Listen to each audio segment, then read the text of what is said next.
Ya, shalom. Loh, kok lemes? Sudah makan malam? Oh, belum. Nanti ditraktir sama Pak Heri, ditraktir pop mie ya. Ya, saya percaya Bapak Ibu Saudara bisa lebih kenceng daripada ini. Katakan shalom. Lebih semangat lagi shalom. Sekali lagi shalom. Kita boleh kasih tepuk tangan buat Tuhan Yesus. Haleluya. Ya, sungguh senang kembali berjumpa dengan Bapak Ibu Saudara. Setelah 2 minggu saya berziarah ke Timur Tengah, ke Yerusalem. Tuhan Yesus baik dan saya berdoa Bapak Ibu Saudara suatu saat akan berangkat minimal sekali ya Bapak Ibu ya. Nanti pilotnya Pak Jo ya, sama Pak Heri bisa terbang tapi nggak bisa landing ya. Ya, saya percaya saudara akan berangkat suatu saat, Tuhan akan menyediakan bagi saudara dan saya. Yang percaya katakan? Amin. Dan kemarin perjalanan saya yang ke-11, nanti November akan berangkat lagi Bapak Ibu Saudara dan sekalian ke Turki Bapak Ibu ya. Puji Tuhan. Dan pertama-tama saya juga mengucapkan terima kasih untuk Pak Jo untuk mimbar ini ya. Karena saya sampaikan mimbar ini diberkati oleh Pak Jo untuk gereja. Dan kemarin waktu saya di Israel dihubungi dan saya terima kasih mewakili gereja karena ini mimbar yang baru bisa dipakai. Jadi terima kasih Pak Jo, Tuhan Yesus memberkati dan membalas dengan berlipat kali ganda. Puji Tuhan. Mari sama-sama kita akan belajar firman Tuhan. Karena kita juga puasa Bapak Ibu Saudara. 30 hari kita berpuasa, ya. Biasanya 40 hari, tapi kita ngikutin dari sinode 30 hari. Nah, kenapa kita berpuasa? Saya akan jelaskan bagi Bapak Ibu Saudara pada malam hari ini. Mari sama-sama kita melihat dari ayat kesukaan kita semua, ayat terakhir. Ya. Matius 9, ayat 14 sampai yang ke-17. Kalau saudara melihat dari Alkitab saudara, perikopnya berkata, hal berpuasa. Ya. Nah, kita melihat di Matius 9 ayat 14 sampai yang ke-17 ya. Dikatakan kemudian datanglah murid-murid Yohanes kepada Yesus ya dan berkata, "Mengapa kami dan orang Farisi berpuasa?" Nah, di sini murid-murid Yohanes adalah Yohanes Pembaptis Bapak Ibu Saudara ya. Dan dikatakan, "Kenapa kami dan orang Farisi berpuasa, tetapi murid-muridmu tidak?" Nah, saudara perlu tahu Yesus punya 12 murid ya pada saat itu dan kita tahu Tuhan Yesus total punya ada 120 murid, ada 12, ada 40 bahkan sampai 120. Nah, di sini yang ditanyakan adalah murid-murid Yesus ke-12 itu kenapa enggak berpuasa? Dijawab di ayat yang ke-15. Yesus menjawab, "Dapatkah sahabat-sahabat mempelai laki-laki berduka cita selama mempelai itu bersama mereka? Tetapi waktunya akan tiba, mempelai itu diambil dari mereka dan pada waktu itulah mereka akan berpuasa." Ayat yang ke-16, "Tidak seorang pun menambalkan secari kain yang belum susut pada baju yang tua, karena jika demikian kain penambal itu akan mencabik baju itu, lalu makin besarlah koyaknya." Ayat yang ke-17 yang terakhir, "Begitu pula anggur yang baru tidak diisikan ke dalam kantung kulit yang tua. Karena jika demikian kantung itu akan koyak sehingga anggur itu terbuang dan kantong itu pun hancur. Tetapi anggur yang baru disimpan orang dalam kantong yang baru pula. Dan dengan demikianlah terpelihara kedua-duanya." Yang terpelihara yaitu kantongnya dan anggurnya. Nah, sekarang saya mau jelaskan dulu tentang hal berpuasa. Jadi pada saat itu orang-orang Farisi dan murid-murid Yohanes itu berpuasa. Tetapi kenapa murid Yesus tidak berpuasa? Nah, saya kasih tahu kenapa kita berpuasa. Jawabannya supaya kita dipenuhi dengan hadirat Tuhan.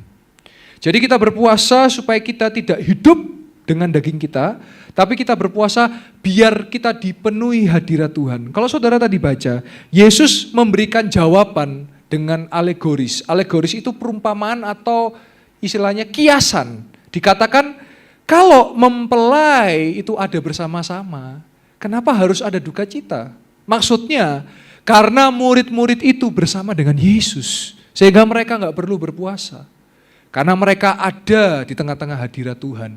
Nah, ketika tiba waktunya, maka mereka akan berpuasa. Waktunya apa? Ketika Yesus naik ke sorga, Roh Kudus dicurahkan. Nah, waktunya mereka murid-murid berpuasa. Jadi yang pertama, kenapa kita berpuasa? Kita berpuasa supaya kita ini dipenuhi hadirat Tuhan. Saudara, kita hidup itu ada namanya daging, ada namanya roh. Daging itu selalu suka makan, suka minum, betul? Kalau roh itu baca Alkitab, menyembah Tuhan. Nah, ketika saudara berpuasa, jadi doa dan puasa, saudara itu ngasih makan rohnya. Karena roh itu perlu dibangun. Saudara baca firman, saudara menyembah Tuhan. Ya, jadi tujuan kita puasa di 30 hari ini supaya apa? Supaya kita mau dipenuhi hadirat Tuhan. Ya, saudara mesti lakukan itu. Kenapa? 30 hari ini saudara akan mengalami perubahan dalam hidup saudara. Karena apa? Saudara dipenuhi dengan hadirat Tuhan.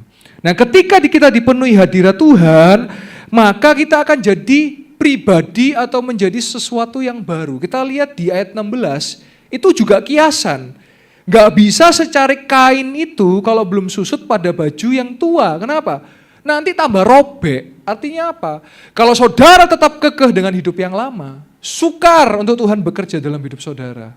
Kita ini perlu Tuhan. Kita bisa berubah itu karena Tuhan. Dan dikatakan apa? Anggur yang baru tidak bisa ditaruh di kulit yang tua. Kenapa? Karena kulit yang tua kalau dikasih anggur dia ambiar ya. Kalau bahasanya apa? Rungkat tuh itu ya, ambiar gitu ya. Sehingga apa? Percuma. Maka dari itu perlu kantung yang baru supaya anggurnya ada, kantungnya terjaga. Artinya apa? Saudara saat berpuasa, saudara siap dibentuk jadi ciptaan yang baru.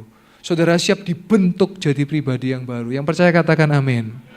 Nah, jadi pertama kita berpuasa itu supaya kita dipenuhi hadirat Tuhan. Nah, murid-murid Yesus itu tidak berpuasa karena mereka sudah bersama dengan Yesus. Itu hadiratnya, hadirat Tuhan.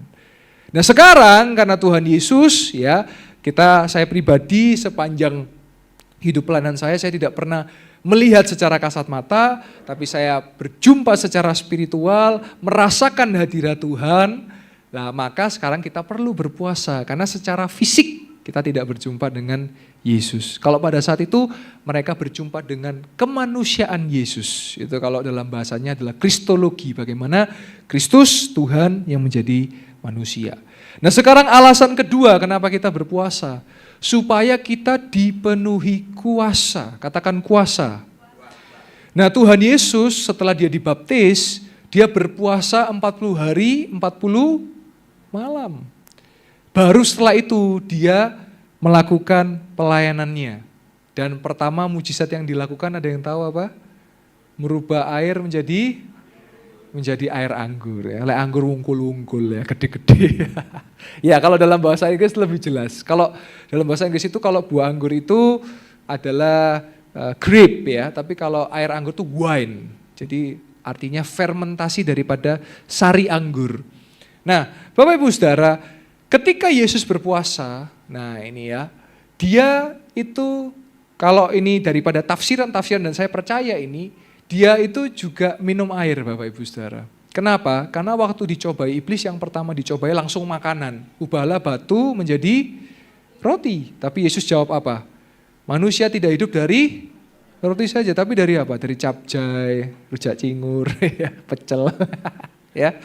Nah, tetapi hidup dari firman Tuhan. Terus yang kedua disuruh apa? Lompatlah, jangan sampai terantuk batu, minta tolong malaikat. Yang ketiga apa? Lihatlah ke seluruh dunia ini, lihat di seluruh dunia setan punya kekayaan. Kalau Yesus mau sujud, maka diberikan kekayaan. Terus akhirnya Yesus katakan apa? Enyahlah engkau iblis dan jangan melawan Tuhan Allahmu. Nah, Bapak Ibu Saudara, jadi kembali ke puasa supaya kita dipenuhi dengan kuasa. Bukan hanya 30 hari kita berpuasa, tetapi setiap saya mau pelayanan selalu saya puasa. Kenapa? Supaya kita dipenuhi dengan Roh Kudus, kita dipenuhi dengan Roh Allah dan dipenuhi dengan kuasa. Dan itu Yesus juga tunjukkan dalam pelayanannya bagaimana dia puasa 40 hari sampai 40 malam tidak makan, hanya minum. Saudara, inilah luar biasanya Tuhan Yesus. Kenapa? Karena dia betul-betul menjadi manusia. Manusia itu 70% adalah cairan dalam tubuhnya. Sehingga kita tidak bisa untuk tidak minum. Saudara boleh coba 40 hari, 40 malam tidak minum, matilah saudara. Kenapa? Karena kita ini ada cairan. Ya. Nah, menurut data yang ada, manusia, saudara kalau 40 hari, 40 malam cuman minum, nggak makan, saudara tetap bisa hidup. Tapi hari ke-41 saudara langsung mati. Ya. Jadi memang betul bahwa Yesus menunjukkan bahwa dia sepenuhnya Tuhan yang menjadi manusia. Sehingga betul-betul dalam kemanusiaannya dia natural manusia. Artinya ya batasan-batasannya itu betul-betul manusiawi. Coba saudara 40 hari 40 malam jangan makan hanya minum. Percaya saya di hari 41 kalau saudara nggak makan nggak minum langsung mati saudara. Jangan dicoba loh ya. Kecuali kalau saudara memang saya mau cepat ke surga. Wah, nah itu beda cerita ya. Saya punya pengalaman Bapak Ibu Saudara 3 hari saya puasa dan cuma minum air Bapak Ibu. Cuma 3 hari loh. Karena waktu itu puasa Jumat Agung, Sabtu, terus Minggu Paskah.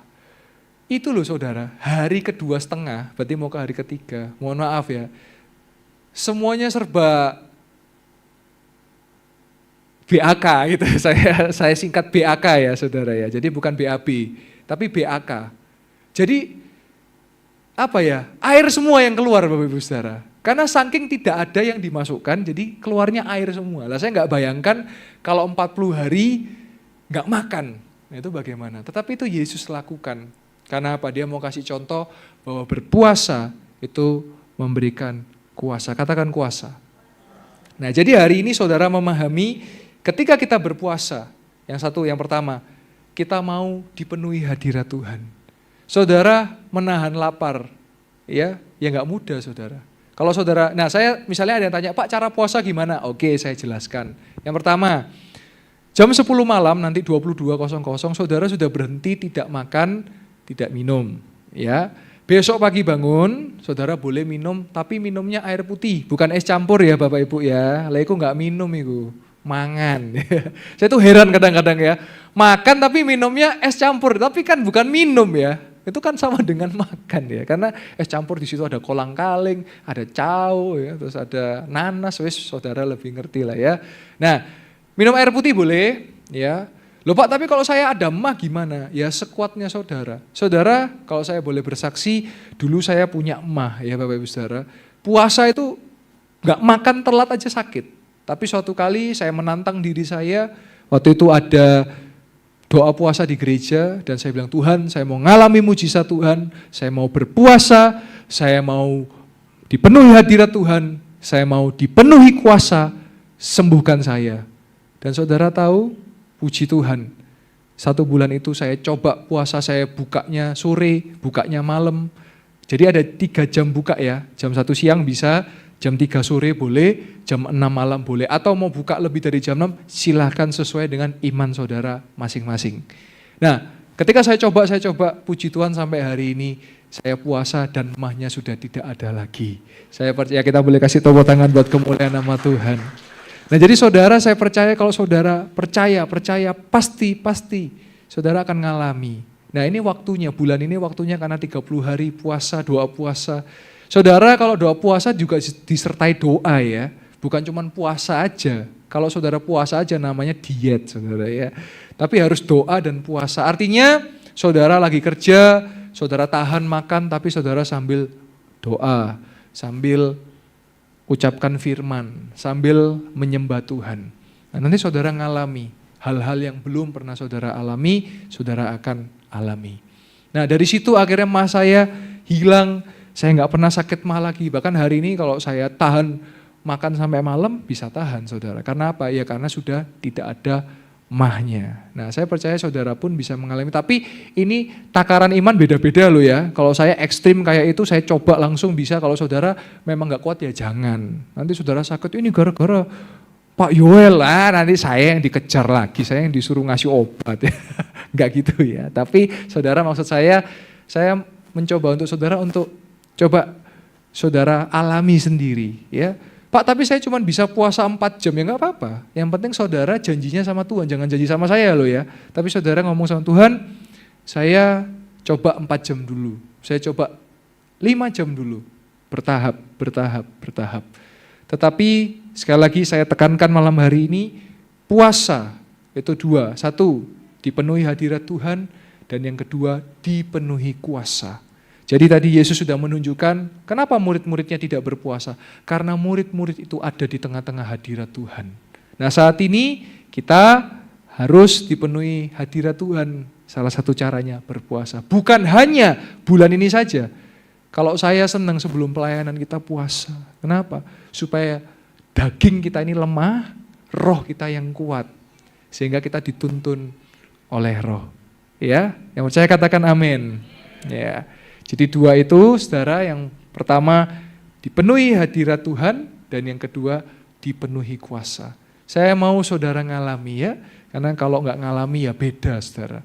Saya boleh undang pemain musik, boleh maju ke depan. Saya mau tutup dengan sebuah cerita Bapak Ibu Saudara ya.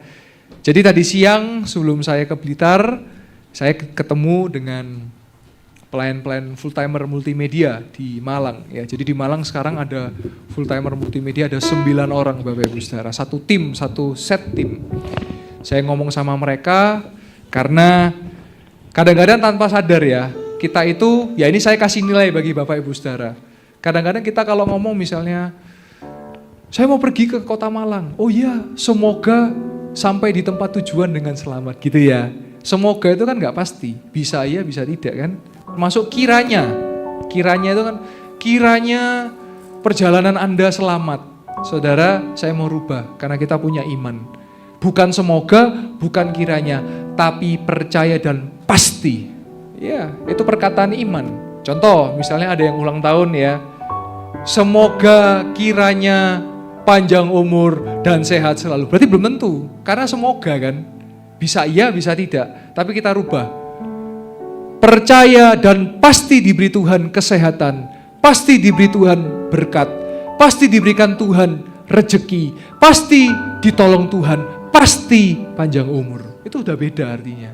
Dan saya rubah itu saudara. Dan setelah saya rubah kata-kata itu, jadi beda saudara.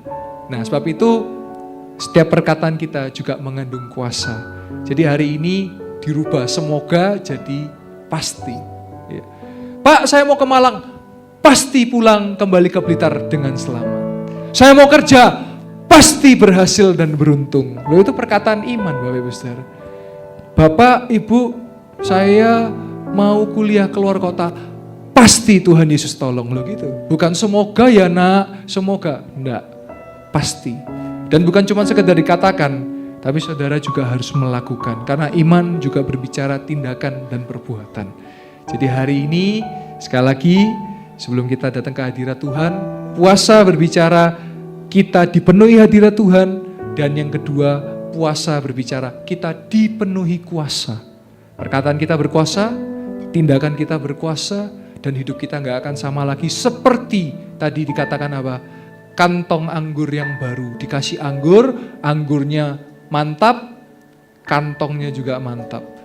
Baju yang baru, bukan baju yang lama, dikasih kain yang baru, akhirnya tambah rusak. Nah, itu bicara kita jadi orang-orang yang baru. Amin. Amin. Haleluya. Mari kita datang ke hadirat Tuhan.